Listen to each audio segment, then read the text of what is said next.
Hi, it's Guy DiMartino. I am in Northwest Indiana, personal injury lawyer, and today I'd like to explain why I do not get on the phone most of the time with insurance adjusters and discuss offers and settlements. This is the typical scenario. Our client goes ahead and our client finishes treatment. We go out and we gather all the medical records and all the bills. We submit it all together if it's an insurance company that I think we can deal with, and we go ahead and we submit the demand to the insurance company. Now, typically, the insurance company adjuster will want to call up and try to tell us why the value of my client's case is not worth what we think it is. And half the time, these adjusters want to get on the phone and chit-chat like they're going to change my mind.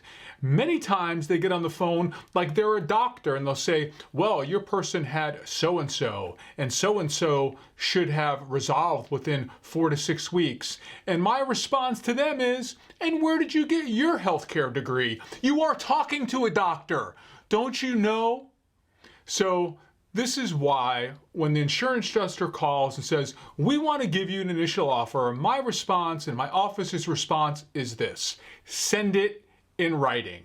I'm not going to get on the phone and chit chat with them and then they're going to have something in their notes or they're going to follow up with an email and say, well, you said this and I said this, and then it becomes people saying, I said this and you said this.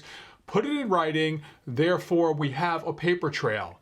I did not call you up and said, well, my client went to hospital A on this day, had a bill of this and this and this and this.